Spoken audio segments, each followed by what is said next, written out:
ಕರ್ನಾಟಕದ ಇತಿಹಾಸದಲ್ಲಿ ಒಂದು ಕೆಟ್ಟ ಕಪ್ಪು ಚುಕ್ಕೆಯಾಗಿ ಉಳಿದುಕೊಂಡಿದೆ. ವಿಧಾನ ಮಂಡಲದ ಇತಿಹಾಸದಲ್ಲೇ ಒಂದು ಕಪ್ಪು ಚುಕ್ಕೆ. ಅದು ಮೊದಲ ಕಪ್ಪು ಚುಕ್ಕೆ ಅಲ್ಲ, ಮೊದಲ ತುಂಬಾ ಕೆಟ್ಟದು, ತುಂಬಾ ಕೆಳಮಟ್ಟದಲ್ಲಾಗಿರುತ್ತೆ. ಹಿಂದೆ ಹಲವಾರು ಆಗಿದೆ ಆಗಿಲ್ಲ ಅಂತಲ್ಲ. ಏನಾಗಿದೆ, it has become a business. It has become ಏನ್ ಧಾರಾಳ ಹೇಳ್ತದೆ, ಏನ್ ತಪ್ಪೇ ಇಲ್ಲ. ನಮ್ಮ ಸಂವಿಧಾನ ಬಂದ ಮೇಲೆ it has become an ornamental post. ನಾಮಕಾವಸ್ಥೆ ಪಟೇಲ್ ಅಂತೀವಲ್ಲ ಆ ತರ. ಕರ್ನಾಟಕ, ಮಹಾರಾಷ್ಟ್ರ, ತಮಿಳುನಾಡು, ಆಂಧ್ರ ಅಂತ ರಾಜ್ಯಪಾಲರಲ್ಲಿ ಬರ್ತಾರೆ, ಅಲ್ಲಿ ಹೋಗ್ಬೇಕು ಅಂತ. ಬೇರೆ ಕಡೆ ರಾಜ್ಯಪಾಲರಾಗೋದಕ್ಕಿಂತ ಈ ರಾಜ್ಯಪಾಲರಾಗೋದಕ್ಕೆ ಒಂದು ಪೈಪೋಟಿ ಇದೆ. ಒಂದು ರೀತಿ ನಮ್ಮ ಪೊಲೀಸ್ ಭಾಷೆಯಲ್ಲಿ ಹೇಳ್ತಾರಲ್ವಾ, ಅದು ಕೆಲವು ಸ್ಟೇಷನ್ಗಳು ಆಯ್ಕಟ್ಟಿನ ಸ್ಥಳಗಳು ಅಂತ. ರಾಜ್ಯಪಾಲರಲ್ಲೇನೆ ಆಯ್ಕಟ್ಟಿನ ಸ್ಥಳಗಳು ನೀವು ಕರ್ನಾಟಕ ಒಂದು ಅಂತ ನೀವು ಹೇಳ್ತಾ ಇದ್ದೀರಿ. ತಮ್ಮ ಅಧಿಕಾರ ವ್ಯಾಪ್ತಿಯನ್ನ ಮೀರಿ ರಾಜ್ಯ ಸರ್ಕಾರಗಳಿಗೆ ಕಾಟ, ತೊಂದರೆ, ನೀವೇನೇನು ಅಂತೀರೋ ಅದನ್ನಬಹುದು ಕಿರಿಕಿರಿ ಮಾಡ್ತಿರೋದನ್ನ ನಾವು ಗಮನಿಸ್ತಾ ಬರ್ತಾ ಇದ್ದೀವಿ. ಮೊನ್ನೆ ಮುಖ್ಯ ಕಾರ್ಯದರ್ಶಿ ಬರ್ತಾರೆ. ಯಾಕೆ ಬರ್ತಾರೆ? ಮುಖ್ಯಮಂತ್ರಿಗಳು ಬರುವಂಗಿಲ್ಲ, ಕಾನೂನು ಸಚಿವರು ಬರುವಂಗಿಲ್ಲ ಮೆರವಣಿಗೆನಲ್ಲಿ.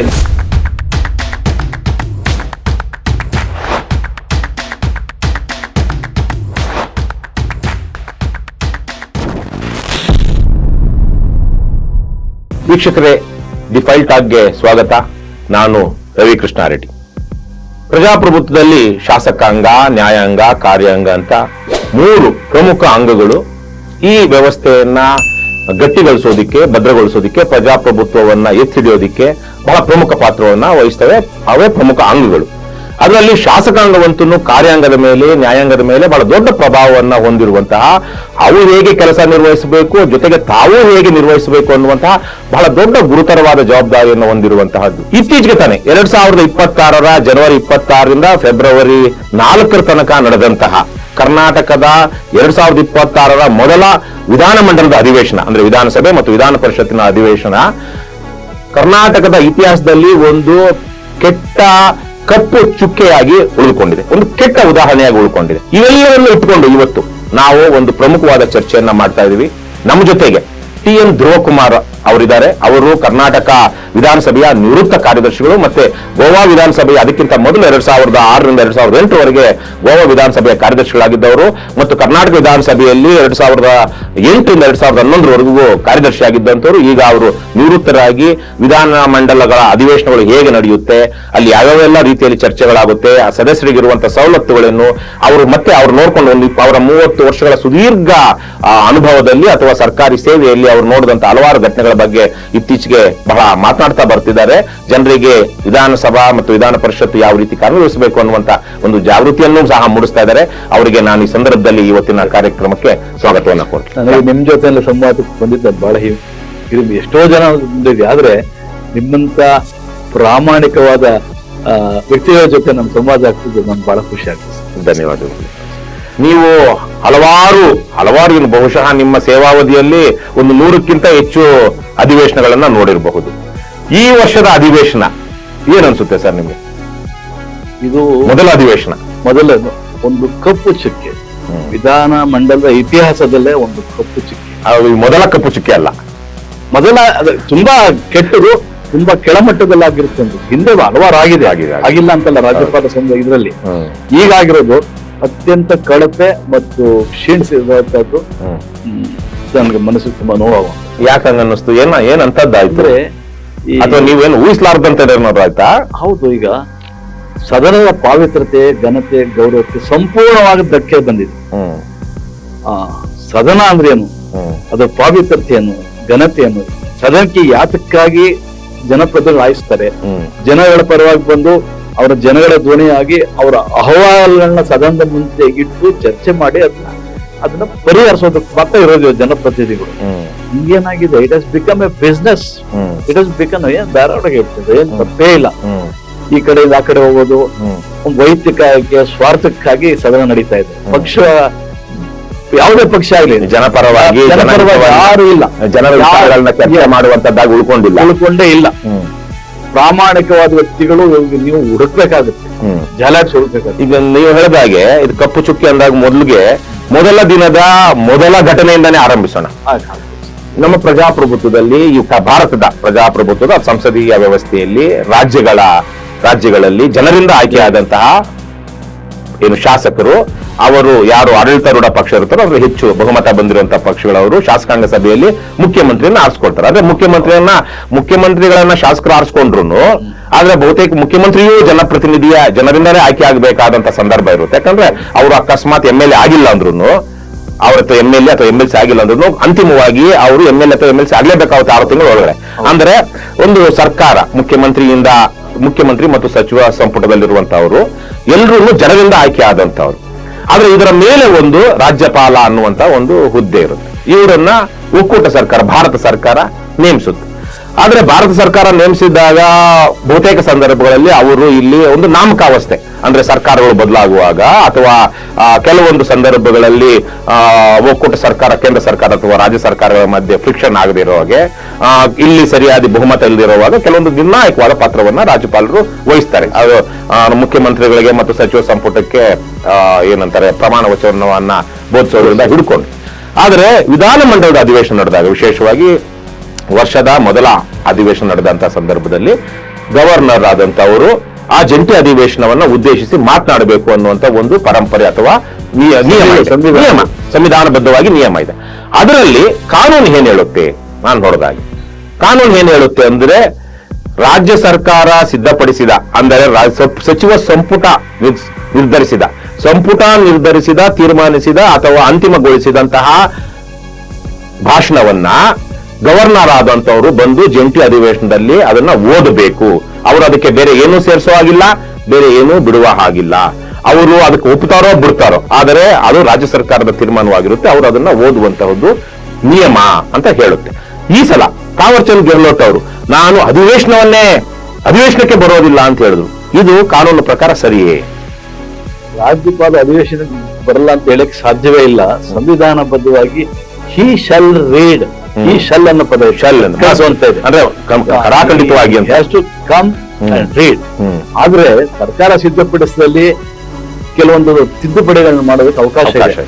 ಅದು ಸಂವಿಧಾನದಲ್ಲೂ ಇದೆ, ನಮ್ಮ ರೂಲಿಂಗ್ ಸಜೆಷನ್ಸ್ ಮಾಡೋದಕ್ಕೆ. ಅಂದ್ರೆ ನೀವು ಕೇಂದ್ರ ಸರ್ಕಾರ ಟೀಕಿಸೋದಾಗ್ಲಿ ಅಥವಾ ಅನುದಾನಗಳ ಬಗ್ಗೆ ಆಗೋಗಿ ಪಕ್ಷದ ವಿಚಾರಗಳಾಗ್ಲಿ ಅವ ಯಾವುದನ್ನು ಮೆನ್ಷನ್ ಮಾಡ್ಬೋದು. ಅದನ್ನ ಅವರು ಮಾರ್ಪಾಡು ಮಾಡಿ ಅಂತ ವಾಪಸ್ ಕಳಿಸೋದಕ್ಕೆ ಅಧಿಕಾರ ಇದೆ. Very good, very good. ಅದು ಮಾಡಿ ಆಮೇಲೆ ಓದೋದಕ್ಕೆ ಅಧಿಕಾರ. ನಮ್ಮ ಸರ್ಕಾರ ಅವರು ಆರ್ನಮೆಂಟಲ್ ಪೋಸ್ಟ್ ಆಗ್ಬಿಟ್ಟಿದೆ. ಜೊತೆಗೆ ರಾಜ ಮಹಾರಾಜ ಅಂತ ಇರ್ಬೇಕಾಗಿ 1880 ಸ್ಟಾರ್ಟ್ ಆಗಿದ್ದು ನಾವು ರಾಜ ಪ್ರಮುಖರು ಅಂತ ಕರಿತಾ ಇದ್ವಿ. ತಮಗೆ ಗೊತ್ತಿದೆ, ರಾಜ್ಯಪಾಲರಿಗೆ ರಾಜ ಪ್ರಮುಖರು. ರಾಜರ ಕೆಳಗಡೆ ಮಂತ್ರಿ ಪರಿಷತ್ ಇರ್ತದೆ, ಅಡ್ವೈಸರ್ಸ್ ಇರ್ತಾರೆ, ಎಲ್ಲ ಇರ್ತಾರೆ. ಆದ್ರೆ ಅವರೇ ಇದು ಶ್ರೇಷ್ಠ, ಅವ್ರು ಹೇಳಿದ್ ನಡಿಬೇಕಾದ್ರೆ ಅಂತಿಮವಾಗಿ ಅವರ ಸಹಿಗೆ ಬಿದ್ದರೆ ಮಾತ್ರ ಅದು ಕಾನೂನು ಆಯ್ತು ಅಂತ ಲೆಕ್ಕ. ನಮ್ಮ ಸಂವಿಧಾನ ಬಂದ ಮೇಲೆ it has become an ornamental post. ನಾಮಕಾವಸ್ಥೆ ಪಟೇಲ್ ಅಂತ ಹೇಳಿ ಆತರ. ಆದ್ರೆ ನಾನು ಕಂಡಾಗೆ ಧರ್ಮವೀರ ಅಂತ ಒಬ್ಬ ರಾಜ್ಯಪಾಲರು 70s ಅಲ್ಲಿ ವೀರೇಂದ್ರ ಪಾಟೀಲ್ ಸರ್ಕಾರದ ಹೆಸರಿದ್ದಾರೆ. ಮತ್ತೆ ರಮಾದೇವಿ ಅಂತ ಒಬ್ಬರು, Ramadevi the best governors I have seen in my life. ಆಮೇಲೆ ಇನ್ನೊಬ್ರು ವೆಂಕಟಸುಬ್ಬಯ್ಯ ಅಂತ ಅವರು ಆಳ್ವಿಕೆದಾಗ ಅವರು ಒಂದು 6 ತಿಂಗಳು ಮಾಡಿದ್ರು. ಬಹುಶಃ 2ನೇ ಅವಧಿಗೆ ವೀರೇಂದ್ರ ಪಾಟೀಲ್ ಬರೋದಕ್ಕೆ ಮೊದಲು ಅನ್ಸುತ್ತೆ. ಒಳ್ಳೆ ಆಡಳಿತವನ್ನ ಶಿಸ್ತು ತಂದಿದ್ರು. ಇದ್ರು ಸರ್ಕಾರ ಬಿದ್ದೋಯ್ತಲ್ಲ, ಅದೇ ಬೊಮ್ಮಾಯಿ ಸರ್ಕಾರ, Venkatasubbaiah. The best governor I have seen Dharmavira ಮತ್ತೆ ರಮಾದೇವಿ ಅಂತ ಪ್ರಬುದ್ಧವಾದ ರಾಜ್ಯಪಾಲರು ಯಾರು ನಾನು ನೋಡಿಲ್ಲ. ಮತ್ತೆ ಧರ್ಮವೀರ IPS ಆಫೀಸರ್ ಅಂತ ಕಾಣಿಸಿದ್ದವರು. ಧರ್ಮವೀರ ಪೊಲೀಸ್ ಸಂಬಂಧಪಟ್ಟಿದ್ದ ರಿಫಾರ್ಮ್ಸ್ ಒಂದು ಕಮಿಷನ್ ಅಧ್ಯಕ್ಷ, ಯಾರು ಓದಿಲ್ಲ. ಧರ್ಮವೀರ ಪೊಲೀಸ್ ಕಮಿಷನ್ ರಿಫಾರ್ಮ್ಸ್ ಪುಸ್ತಕಗಳು ಓದ್ಬಿಟ್ರೆ ಇಡೀ ದೇಶದಲ್ಲಿ ಇರೋದೆಲ್ಲ ತಲೆ ಚಚ್ಬೇಕಾಗುತ್ತೆ. ಅವರು IPS ಆಗಿ ಏನೇನು ಅನ್ಯಾಯ ಮಾಡ್ತಾರೆ ಪೊಲೀಸ್ ಅವರು, ಹೇಗೆ ಸರಿಪಡಿಸಬೇಕು, ಪೇದೆಗಳಿಗೆ ಏನ್ ತೊಂದರೆ ಕೊಡ್ತಾರೆ, ಉದ್ದೇಶಪೂರ್ವಕ ಅವೆಲ್ಲವನ್ನು ಮಾಡಿದ್ರು. ಅವರು ಇಲ್ಲಿ ರಾಜ್ಯಪಾಲರಾದಾಗ ವಿಧಾನಸೌಧದಲ್ಲಿ ಬಂದು 3rd ಫ್ಲೋರ್ ಅಲ್ಲಿ ಕೂತ್ಕೊಳ್ಳೋರು. ನಾವೆಲ್ಲ ನಾವು ಹೋದ ಮೀಟ್ ಮಾಡೋರು. ರಾಜ್ಯಪಾಲರು ಮೀಟ್ ಮಾಡಿ ನಮ್ಗೆ ಏನಾದ್ರು ಇದನ್ನ ಹೇಳಿದ್ರೆ ಪಾಪ ಖುಷಿಯಾಗಿ ಕೇಳೋರು. ಈಗಿನವ್ರು ಹೇಗಿದ್ದಾರೆ?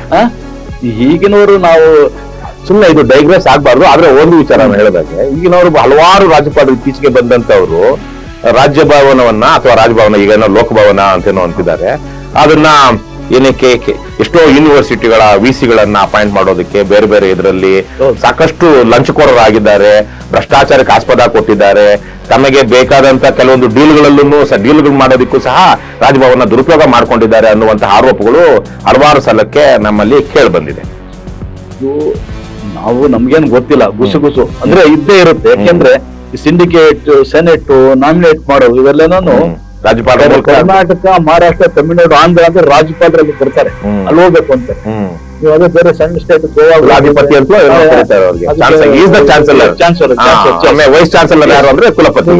ಕೇರಳ ಹೋಗಿ ಗೋವಾಗೆ ಅಂದ್ರೆ ಯಾರು ಹೋಗಲ್ಲ, ಸಿಕ್ಕಿಂ ಹೋಗಿ ಅಂದ್ರೆ ಹೋಗಲ್ಲ. ಈಗ ನಮ್ಮವ್ರಿಗೆ ಮೇಘಾಲಯದ ಸೇರ್ಕೊಂಡಿದ್ದಾರೆ, ಶಂಕರ್ ಯಾರು ಮತ್ತೆ ಸರ್ ವಿಜಯ್ ಶಂಕರ್ ಅಂತ ಮಾಜಿ ಲೋಕಸಭಾ MP. ಅವರಲ್ಲಿ ಹ್ಯಾಪಿ ಆಗಿದ್ದಾರೆ, ಚೆನ್ನಾಗಿ ನಡೆಸ್ತಾ ಇದ್ದಾರೆ.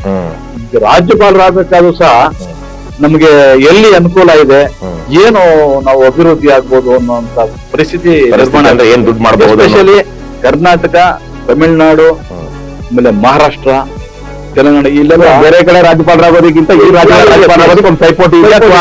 ಒಂದು ರೀತಿಯಲ್ಲಿ ನಮ್ಮ ಪೊಲೀಸ್ ಭಾಷೆಯಲ್ಲಿ ಹೇಳ್ತಾರಲ್ವಾ, ಅಲ್ಲಿ ಕೆಲವೊಂದು ಸ್ಟೇಷನ್ಗಳು ತುಂಬಾ ಆಯ್ಕಟ್ಟಿನ ಸ್ಥಳಗಳು ಅಂತ. ರಾಜ್ಯಪಾಲರಲ್ಲೇನೆ ಆಯ್ಕಟ್ಟಿನ ಸ್ಥಳಗಳು ನೀವು ಕರ್ನಾಟಕ ಒಂದು ಅಂತ ನೀವು ಹೇಳ್ತಾ ಇದ್ದೀರಾ. ನಾನು ಅದಕ್ಕೋಸ್ಕರ ವಿಷಯ ಗೊತ್ತಿಲ್ಲದೆ ಹೇಳಕ್ಕಾಗಲ್ಲ. ಈಗ ತಾವರ್ಚಂದ್ ಗೆಹ್ಲೋಟ್ ಅವರು ಈ ಅಧಿವೇಶನವನ್ನ ನೀವು ಹೇಳಿದಾಗೆ ಕರೆದಿರೋದೇ EBG ರಾಮ್ಜಿ ಅನ್ನುವಂತ ಏನು ಹೊಸ ಕಾಯ್ದೆ ಇದೆ, ಅದರ ವಿರುದ್ಧ ನಿರ್ಣಯ ತೆಗೆದುಕೊಳ್ಳೋದಕ್ಕೆ ಅನ್ನುವಂತ ಸಂದರ್ಭದಲ್ಲಿ ಆ ಕೇಂದ್ರ ಸರ್ಕಾರ ಅಥವಾ ಒಕ್ಕೂಟ ಸರ್ಕಾರದ ವಿರುದ್ಧ ನಿರ್ಣಯ ತೆಗೆದುಕೊಳ್ಳೋದಕ್ಕೆ ಕರೆದಿದ್ದಾರೆ ಅನ್ನುವಾಗ, ಮತ್ತೆ ತಾವರ್ಚಂದ್ ಗೆಹ್ಲೋಟ್ ಅವ್ರು ಮಾಡಿ ನಾನು ಸದನಕ್ಕೆ ಬರೋದಿಲ್ಲ, ಇದನ್ನ ನಾನು ಓದೋದಿಲ್ಲ ಅಂತ ಹೇಳಿದ್ರಲ್ಲಿ ತಪ್ಪೇನಿದೆ?